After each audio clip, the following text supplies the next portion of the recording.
Olá, eu sou a Adriz Lage, advogada e sócia do escritório Age Navarro Advogados, e hoje é um dia muito especial, pois estamos inaugurando o nosso novo canal de comunicação.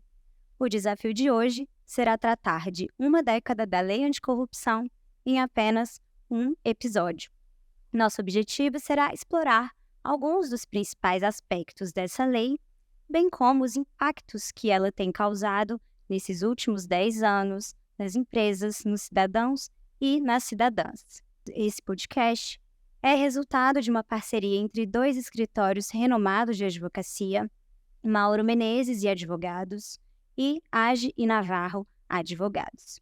E para começar o nosso bate-papo, eu conto com a presença dos protagonistas dessa parceria, Dr. Jorge Age e Dr. Mauro Menezes. Dr. Jorge Age, detentor de uma trajetória admirável, foi juiz de direito do Tribunal de Justiça do Distrito Federal, é professor da Escola Superior do Ministério Público e do Instituto Brasileiro de Ensino, Desenvolvimento e Pesquisa, o IDP. Ocupou o cargo de ministro-chefe da Controladoria Geral da União, foi precursor da Lei Anticorrupção e, atualmente, exerce com maestria a advocacia em defesas administrativas e judiciais perante os Tribunais de Contas, Controladoria Geral da União e Tribunais Superiores. Dr. Mauro Menezes, advogado desde 1990, ocupou o cargo de presidente da Comissão de Ética Pública da Presidência da República e foi membro do Conselho de Transparência Pública e Combate à Corrupção da Controladoria Geral da União. Sua sólida carreira o tornou uma referência na advocacia trabalhista, administrativa e constitucional, sendo reconhecido por suas notáveis contribuições em prol da ética e da transparência. Sejam muito bem-vindos. Para dar início à nossa conversa, gostaria de pedir ao Dr. Jorge Age que nos leve de volta às origens da Lei Anticorrupção. Como uma das figuras-chave na sua concepção, poderia nos contar um pouco sobre como foi que essa lei surgiu e alguns dos principais pontos que a moldaram? Sem dúvida, Adrize. A Lei Anticorrupção, a Lei 12.846 de 2013, é uma lei que começou a ser gestada aí por volta de 2009, 2010. Por quê que nessa ocasião, nessa época, começou-se a cogitar, havia se espalhado pelo mundo, pelo menos pelo mundo ocidental, nos países ocidentais, no sentido de dotar cada país de uma legislação adequada especificamente para focar na pessoa jurídica corruptora em suas relações com o setor público, com o ambiente governamental. Nós tínhamos algumas leis de combate à improbidade, à corrupção, tínhamos a lei de improbidade administrativa, por exemplo, já desde 1992. Só que, para se alcançar a empresa corruptora, numa ação, por exemplo, de improbidade administrativa, era preciso mover a ação contra um agente público, que era a figura que necessariamente tinha que estar presente no polo passivo. E a empresa, eventualmente corruptora desse agente público, entrava aí como um terceiro interessado ou um terceiro beneficiado. Havia também a possibilidade de se alcançarem as empresas mediante o uso daquela parte sancionadora da lei de licitações, onde havia algumas sanções administrativas, além, é claro, da parte criminal. Mas dentro do nosso ordenamento, como todos sabemos, as sanções criminais são direcionadas contra pessoas físicas, não contra as pessoas jurídicas, com a exceção que confirma a regra, né, da legislação ambiental. Maravilha. Dr. Mauro, dando continuidade a essa contextualização que o Dr. Jorge realizou, você poderia nos contar um pouco sobre a sua visão geral sobre os impactos que essa legislação causou nesses 10 anos nas empresas? Pois bem, Adriz, eu agradeço a oportunidade de estar aqui ao lado do Dr. Jorge Age, ao seu lado como membro também do escritório e sócia do escritório Age Navarro. Estamos aqui a celebrar essa associação entre os escritórios que tem como objetivo justamente potencializar e articular melhor a oferta de serviços jurídicos para situações, inclusive decorrentes da aplicação da lei anticorrupção. A lei anticorrupção, no que diz respeito ao ambiente empresarial, ela traz um marco normativo, ela traz uma chave jurídico-normativa que se reflete numa série de efeitos, de consequências, não apenas de estipulação de sanções, de multas ou de responsabilização das pessoas jurídicas, mas, sobretudo, estabelece determinados paradigmas de conformação da conduta das empresas. Então, como disse bem o Dr. Jorge Age, havia uma expectativa internacional até para que o ambiente de negócios se tornasse ainda mais saudável, de que o país tivesse uma lei específica tratando desse assunto para dar segurança jurídica, segurança econômica também a investimentos estrangeiros e ao próprio fluxo dos negócios em nosso país. Então, o efeito dessa lei, muitas vezes, ele é identificado como um efeito de admoestação ou de punição, mas a lei tem um efeito muito mais amplo, que é de constituição de determinados modelos jurídicos que devam ser seguidos. E quais são esses modelos jurídicos? O modelo jurídico relativo à necessidade de que haja transparência, de que haja integridade, de que internamente as empresas controlem as decisões que tomam, para evitar que práticas nocivas, práticas de desvios não venham a acontecer. E, basicamente, essas práticas se relacionam com suborno, com fraudes. Então, é evidentemente que os interesses econômicos, de acordo com a lógica da lei, devem estar subordinados a justamente essa perspectiva de uma atuação ética, de uma atuação dentro dos limites da probidade, de uma atuação íntegra. Então, ao meu ver, esse é o grande efeito da lei. Claro, uma das consequências óbvias é fazer com que haja contenção de atos atentatórios ao patrimônio público, que as pessoas jurídicas, e como lembrou o Dr. Jorge Age, é uma lei dirigida às pessoas jurídicas, elas não pratiquem atos lesivos à administração pública. Mas é evidente que aí abre-se um campo muito amplo que vai ser aqui debatido, porque, de fato, o que se viu no Brasil, e isso é natural, com a novidade surgida e pelo contexto que nós tínhamos do ponto de vista político, o que se viu foi, às vezes, uma extrapolação, foram excessos que, na verdade, terminaram, de uma certa maneira, trazendo prejuízo ao ambiente empresarial. Então, a leitura, a interpretação e a aplicação da lei, ao nosso ver, esse é o propósito do nosso escritório, do escritório também Age Navarro, é que essa aplicação ela seja feita de maneira prudente, consentânea, com os princípios da lei, nem com excessos, nem com carências. E até considerando isso, né, excessos e carências, Dr. Jorge, o que o senhor identifica nesse período de 10 anos que ainda assim tenha ficado aquém das expectativas iniciais? Veja, exatamente como disse aqui o meu colega Dr. Mauro, é preciso você enfatizar na aplicação dessa lei também o seu lado preventivo, e não apenas o lado repressivo. Essa lei tem sanções bastante pesadas, a começar pela aplicação de uma multa aplicável pela própria autoridade administrativa, de até 20% do faturamento bruto do ano anterior, deduzidos apenas os tributos, o que é uma sanção das mais pesadas das que existem no nosso ordenamento. E também, pela via judicial, pode-se chegar até a dissolução da empresa.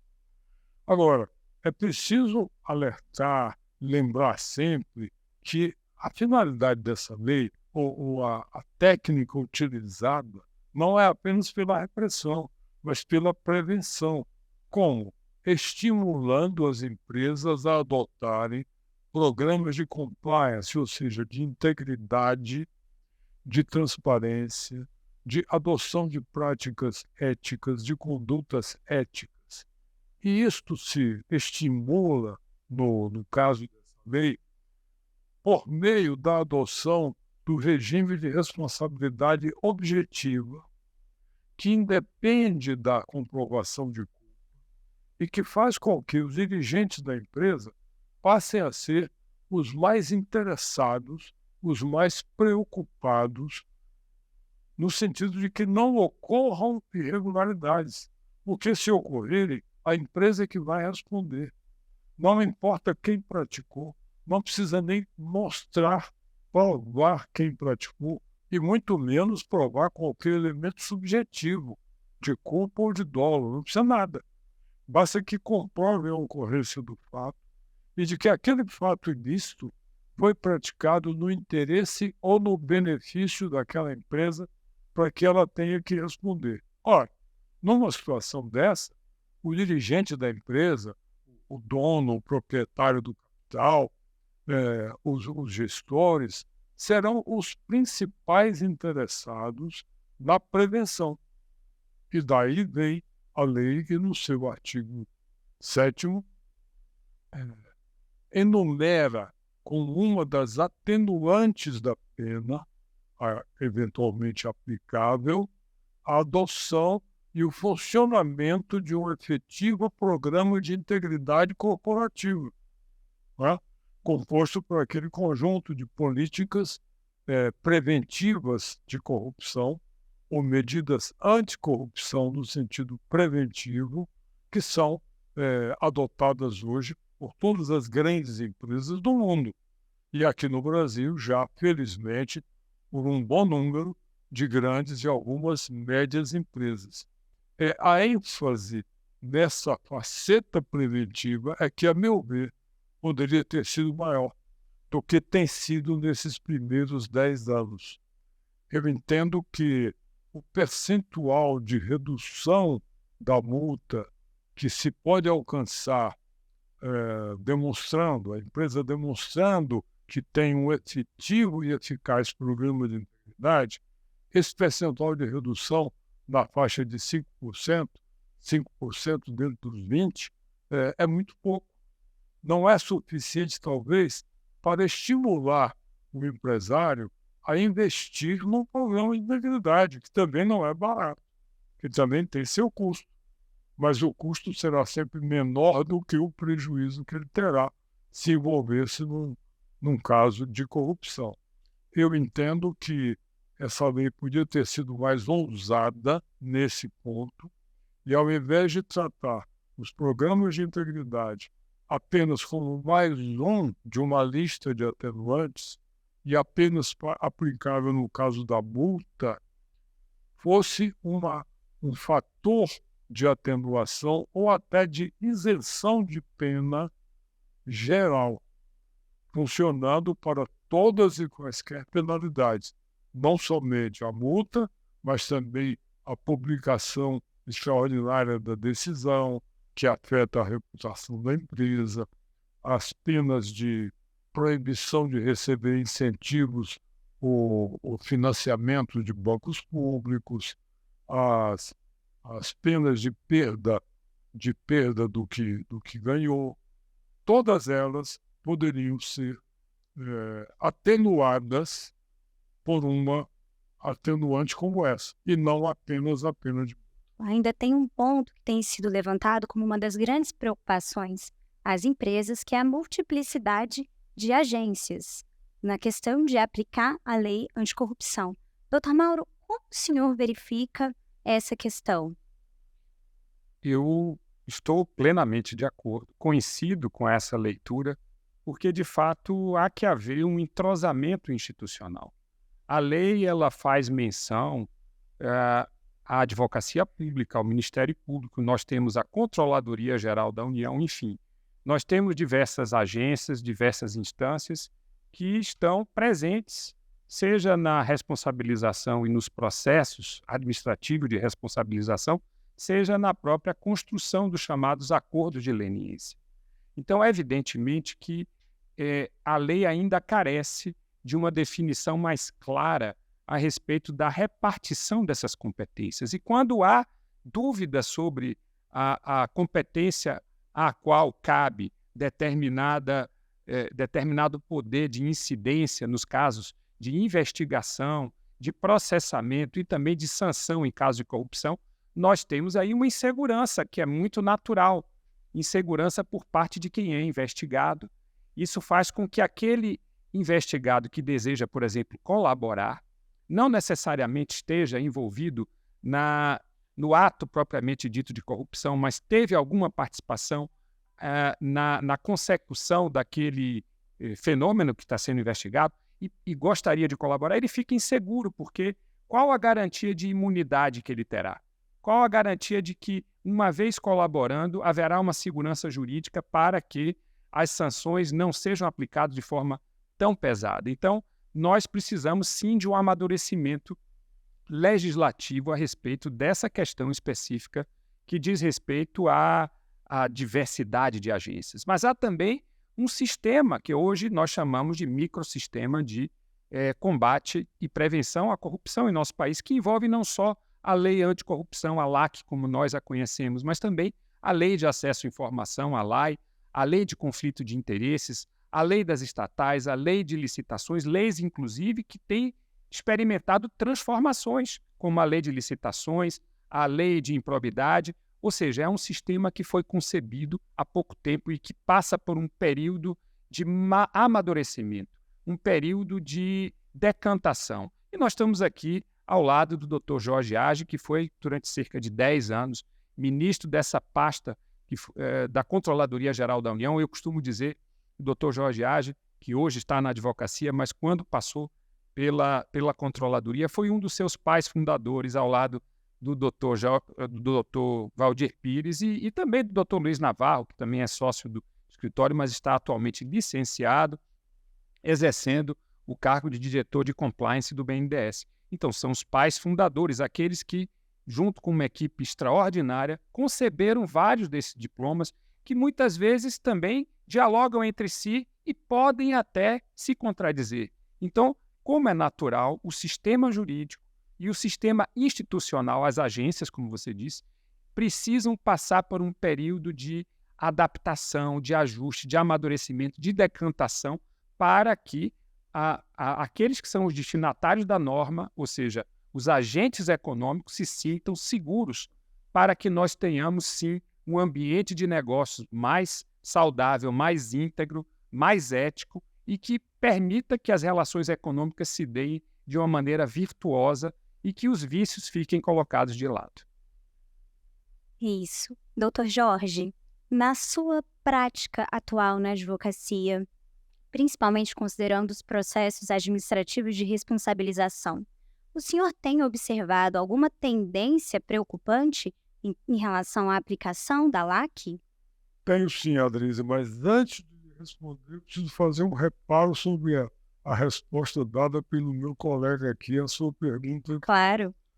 Os pais fundadores desse microsistema anticorrupção e de integridade e de transparência não são somente apenas aqueles que ele citou. O doutor Mauro, na Comissão de Ética Pública da Presidência da República, fez parte integrante, indispensável desse conjunto, tá? Então, ele também é responsável por esse conjunto de diplomas legais que o Brasil hoje tem e dispõe do nosso microsistema brasileiro anticorrupção, como integrante da Comissão de Ética e como seu presidente durante pouco tempo.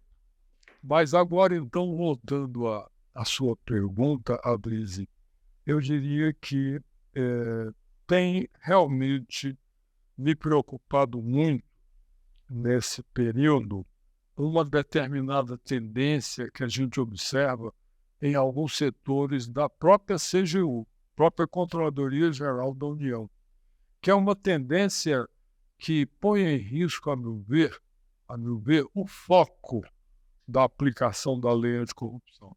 Como o nome está dizendo, essa lei foi criada para enfrentar, pela prevenção e pela repressão, a corrupção.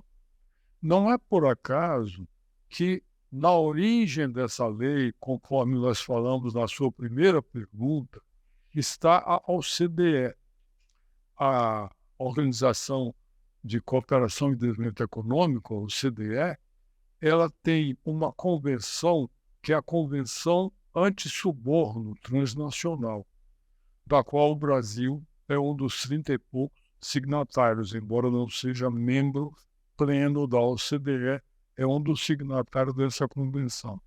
Essa convenção foi criada por pressão, na época, na segunda metade do século passado, pressão dos Estados Unidos, porque os Estados Unidos tinham a conhecida FCPA, que é a Lei Anticorrupção Transnacional Norte-Americana, que inibia, digamos assim, as práticas corruptas por parte das empresas norte-americanas.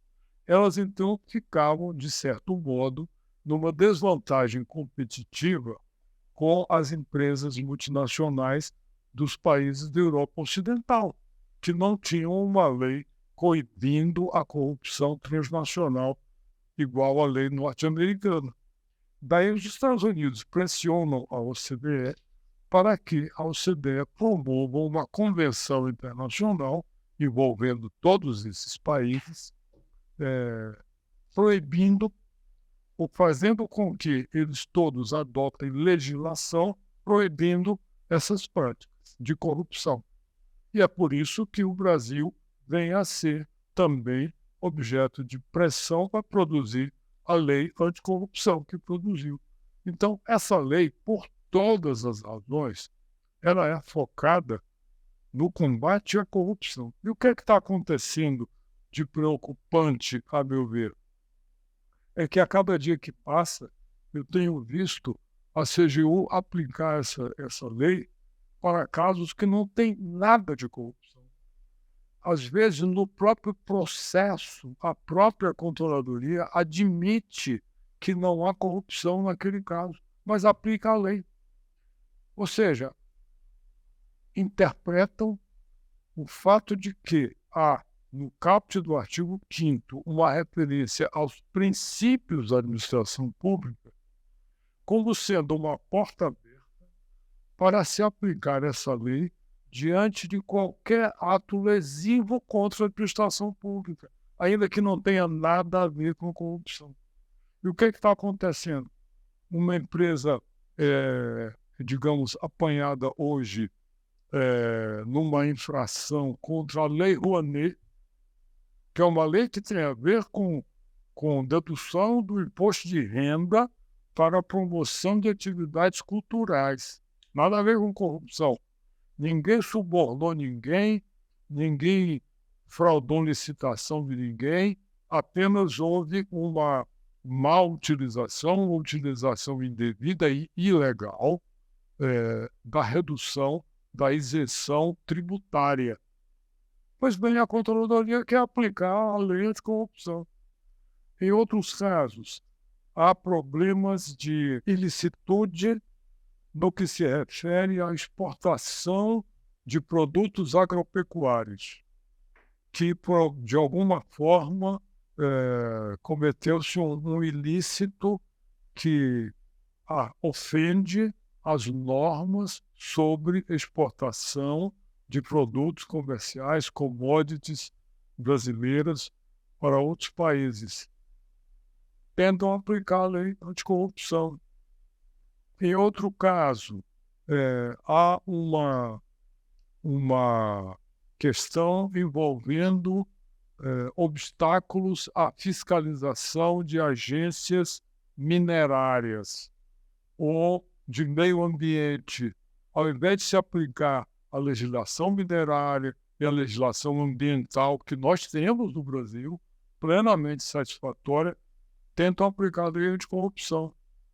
Talvez porque a pena é maior, talvez uma sanha arrecadadora, ou talvez para dar maior protagonismo à atuação contra a corrupção, mas isso não é possível. Então, isso me preocupa, porque isso tira o foco da lei Isso vai acabar levando ao que aconteceu com a lei de improbidade, mencionada há pouco pelo Dr. Mauro, que aplicação indevida em casos de mera ilegalidade, mas que não eram improbidade, levaram a uma descaracterização e, eu diria, até uma desmoralização na aplicação da lei na sua formulação inicial, da 8.429 de 92, que veio a resultar da substituição quase integral daquela lei por uma nova lei de improbidade, 14.230.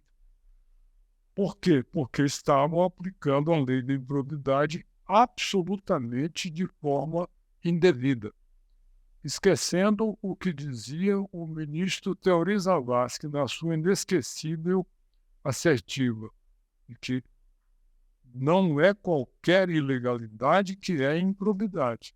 Improbidade é uma ilegalidade qualificada. E o mesmo nós podemos dizer sobre corrupção.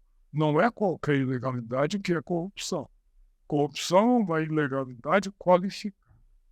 E deve ser preservado, a meu ver, o foco da lei anticorrupção direcionado à defesa do bem jurídico que se pretendeu proteger com essa lei, e não transformá-la numa lei contra ilícitos administrativos, genericamente, ou Código de Direito Administrativo Sancionador.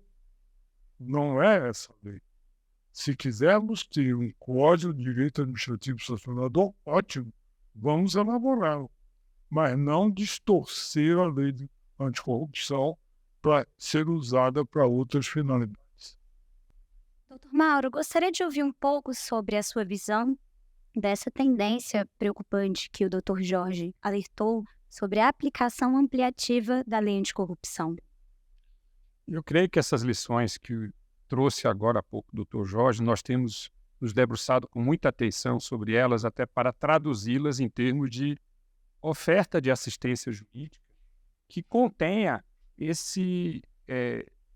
essa tendência, essa vocação que se pronuncia de equiparar condutas atípicas às condutas que podem ser enquadradas como condutas de corrupção. Nós tivemos no Brasil, até há tempos recentes, um processo um tanto descontrolado de estigmatização do próprio livre exercício das atividades econômicas e, em certo sentido, trazido como algo que resvalava sempre para aquilo que seria corrupção.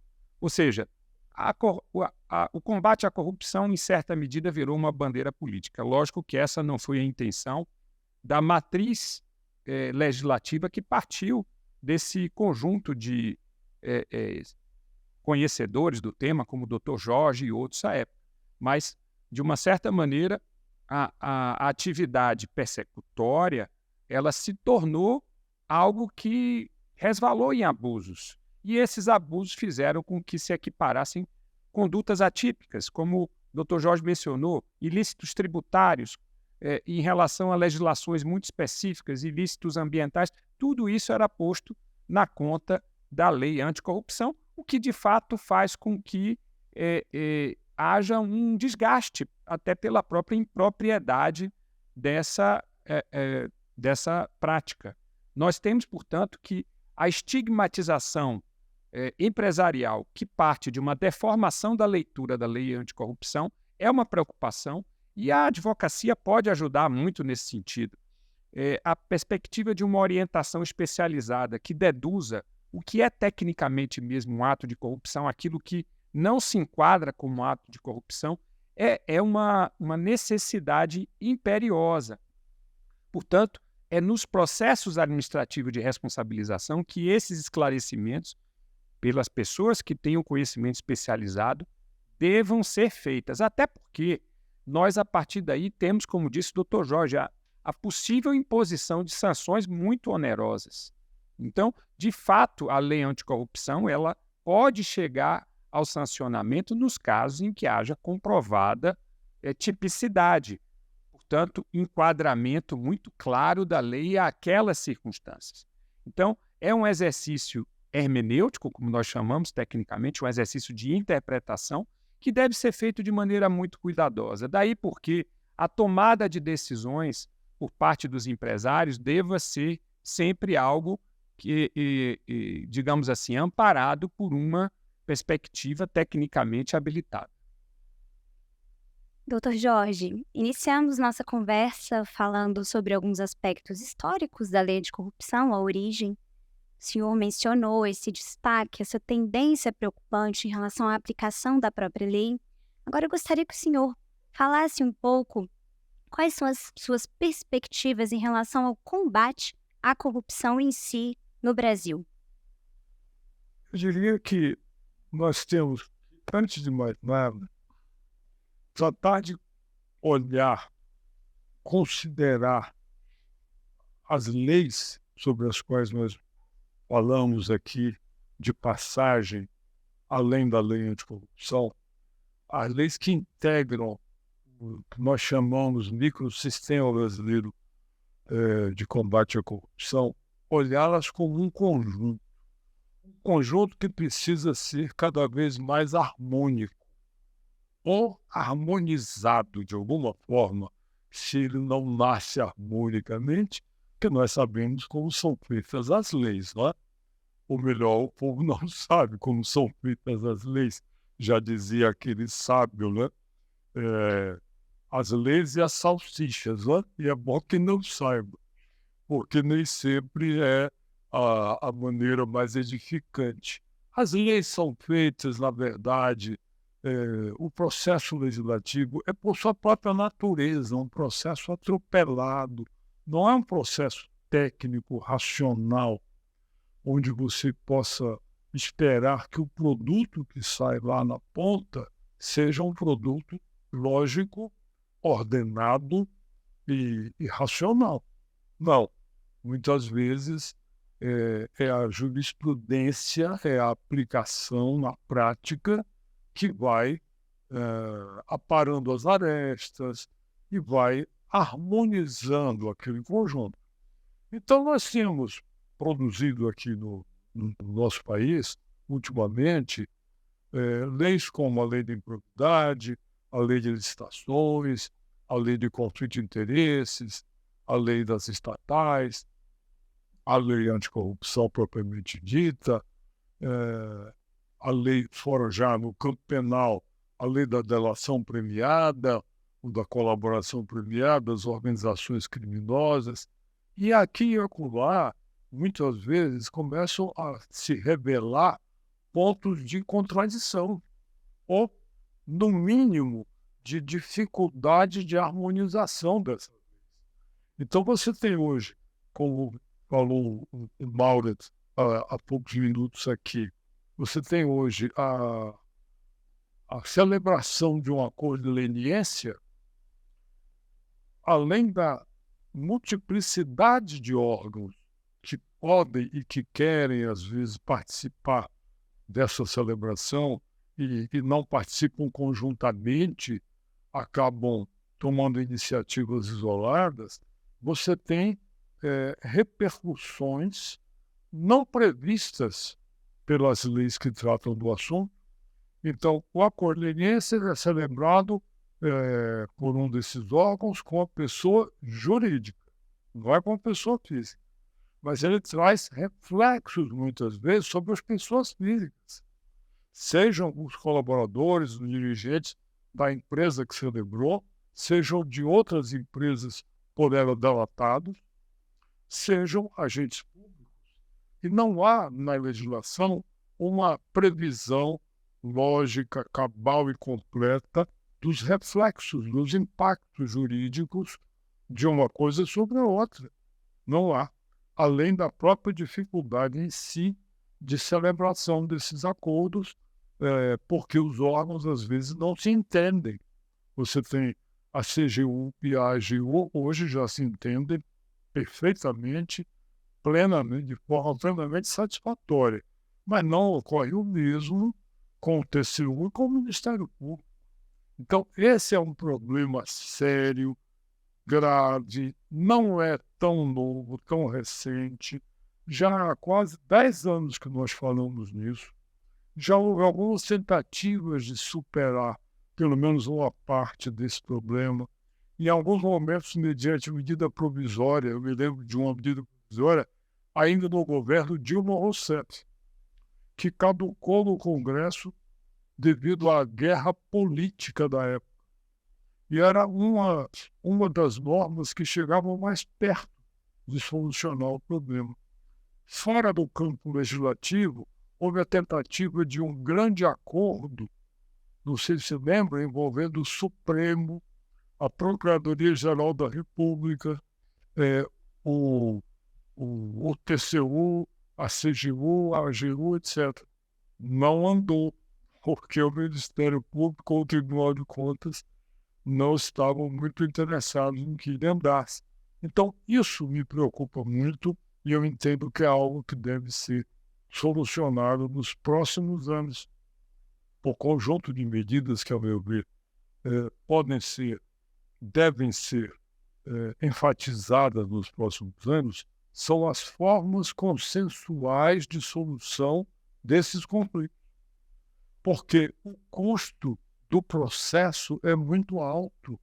E muitas vezes você tem processos que se arrastam durante anos e não compensa. Você tem a possibilidade de criar mecanismos de solução, mecanismos alternativos de solução consensual, como, por exemplo, a CGU fez, alguns anos atrás, com o chamado julgamento antecipado. O nome não é nada adequado, né? Porque não há julgamento antecipado. É uma solução negociada, aquilo. Mas, independente da nomenclatura insatisfatória, a medida é muito positiva e tem sido bem aplicada. A empresa que tem interesse, conforme o momento do processo em que ela manifeste o interesse em admitir sua responsabilidade em troca da atenuação das sanções e da dispensa de outras sanções, atenuação da multa, por exemplo, que pode ir de 4,5% até 1,5% daquela multa de 20%, conforme o momento que a empresa proponha a negociação. Se for antes de instaurado o processo, tem a dedução máxima. Se for até o momento da defesa prévia, um pouco menos. Até as alegações finais, menos. Depois das alegações finais, a redução é mínima. De qualquer maneira, isso tem sido muito bem utilizado e a CGU já está cuidando agora de uma nova edição após consulta pública que promoveu, e o nosso escritório participou dessa consulta pública com sugestões, e vai transformar isso num termo de compromisso, não mais chamado julgamento antecipado. Então, essas e outras formas de solução negociada com a aplicação do que há de mais moderno e estimulado no nosso sistema processual. No processo civil, isso hoje é uma ênfase. No processo penal já tem há mais tempo. E me parece que por aí a gente pode dar novos passos bastante importantes. Mauro, eu acho que é importante esclarecer aos nossos ouvintes qual exatamente é o papel de um escritório de advocacia nesse contexto. Boa pergunta, Drizzy. Eu agradeço porque cada segmento tem o seu papel, a sua função e ocupa o seu espaço institucional, e a advocacia ocupa o seu, ao lado do espaço das instituições propriamente ditas. O Dr. Jorge fez menção aqui a várias sugestões e perspectivas de aprimoramento das normas, aprimoramento institucional. Nós sabemos que hoje a CGU está muito atenta ao aprimoramento da lei anticorrupção. O próprio ministro Vinícius Carvalho costuma eleger dentre as suas prioridades a noção de que se promova a ideia de uma empresa limpa, como ele costuma dizer.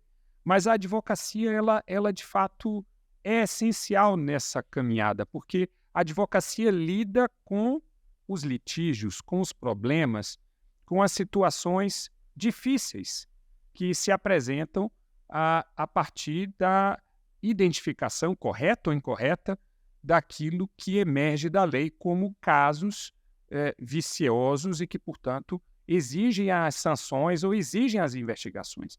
Daí porque eu diria as empresas que estão interessadas em conhecer melhor a lei anticorrupção, a aprimorar os seus sistemas de governança, que a advocacia pode colaborar muito para que as decisões a serem tomadas diante de uma licitação, diante mesmo da deflagração de uma investigação já em curso, como a empresa deve responder a essa investigação, isso tudo exige um olhar especializado e a advocacia pode assistir, seja nos processos administrativos de responsabilização, seja na própria orientação de como lidar. O Dr. Jorge mencionou há pouco, conhecendo melhor a lei, nós sabemos como atenuar os efeitos, as sanções, ou mesmo defender aqueles que são completamente inocentes das acusações que são colocadas. Eu me referi há pouco de um processo galopante de estigmatização da atividade empresarial que custou muito ao nosso país. Nós, claro, sabemos que há casos de corrupção que envolvem as pessoas jurídicas, mas em qualquer economia responsável, nós precisamos preservar a atividade econômica, preservar, na medida do possível, as pessoas jurídicas. Então, eu lembro, por exemplo, uma situação que a lei prevê, que é a situação das alterações contratuais, em caso de fusões, aquisições, como fica a responsabilização dos adquirentes. A lei estabelece limites, não é uma responsabilização que vá além do patrimônio adquirido. Então, esse tipo de percepção só é possível ao agente econômico se ele se reconduz aos conselhos, à assistência especializada na advocacia. Até porque, como dissemos há pouco, não se trata apenas da lei anticorrupção, mas de um conjunto normativo que envolve vários outros diplomas e que precisam ser consultados para que a atividade empresarial siga, ela se preserve e, havendo determinadas circunstâncias anômalas, as melhores soluções sejam tomadas para que aquilo não represente uma solução de continuidade, muitas vezes de uma atividade empresarial próspera, que gera empregos, que faz com que o país possa se desenvolver. Então, esse tipo de experiência que recentemente no Brasil foi levada às últimas consequências e trouxe malefícios para a economia nacional, precisa dar lugar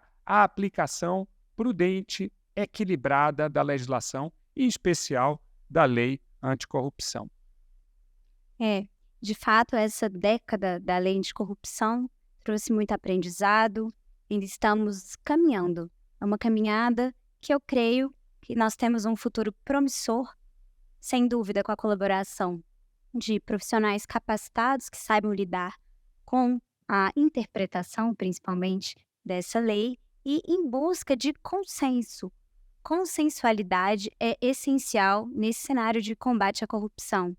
Para encerrar, eu não poderia deixar de agradecer a participação e as contribuições valiosas do Dr. Jorge Age, meu sócio e mentor, a quem eu tenho muita admiração, ao Dr. Mauro Menezes, que ainda com pouco convívio, a admiração é imensa, e aos nossos ouvintes, nosso muito obrigado por esse tempo acompanhando o nosso primeiro episódio.